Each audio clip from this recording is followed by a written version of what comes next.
Good morning to everybody. Hope you're doing well today. It's beautiful outside, probably low 60s, partly cloudy. Just a nice day to make a video. Um, I wanted to talk a little bit today about disappointment and experiences that you think or we think might be a setback or a disappointment or something that is not to our advantage or something that when it happens, we think of as being negative. And the truth is, it's really time to go deeper in your life and sort of understand the meaning behind things. And we're all humans, and we all go through difficult relationships, the ending of a relationship, the ending of a job, the ending of a business, whatever the case might be. Success, failures, all of these things happen, right? It's the fluctuations of life that are really sort of the beauty of life, right? And so when I say disappointment or prepare for disappointment, I'm really referring to accepting change, because change is inevitable. It's going to happen. And what happens is, it's just, the way I see it is, it's just a reminder that we become complacent in life.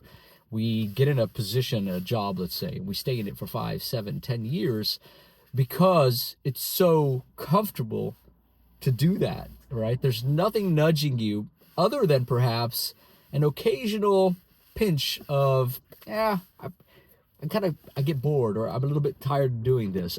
I say it, but I don't act on it because we feel that the reward versus, the cost of making a change is not warranted, right? It's not enough. There's not enough reward to justify it, because you might be making just enough money to feel I'm content, I'm okay. But and so we look at something, let's say when we get laid off, or let's just focus on that for a second, because I know economically sometimes people right now might be going through a difficult time, and you may have been with a company for many years, and all of a sudden they call you in and they say, we're going to let you go. And the first immediate experience or expression or feeling is one that of disappointment.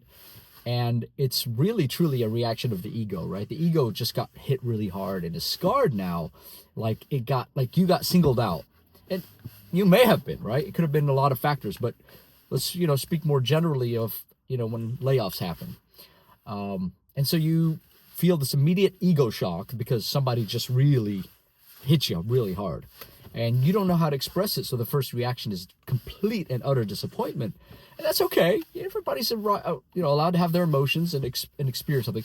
But what if, for a change, instead of having that first initial experience of disappointment, perhaps you look at it and you have said to yourself prior to it happening, maybe you've given yourself some time to think and say, look, how do I have a plan B emotionally for when I have a layoff, or when there's a layoff, or when I have to leave my job, or whatever might happen? The problem is that people don't ever prepare for these things. They don't ever say, oh, that'll happen to me. It's going to happen to me. They always say, no, that'll never happen. The reality is it can happen to anybody. And so the question is, how do you emotionally prepare yourself for that? And that's really what we should all be doing. We all should be taking time in our days and months to prepare ourselves emotionally for things. Meaning, I say to myself, look, I have to look at all the positives that I got out of this job. What are all the amazing experiences that I've been able to extract? And they've been phenomenal. And how long have I been in this role? And am I truly genuinely happy in continuing doing this?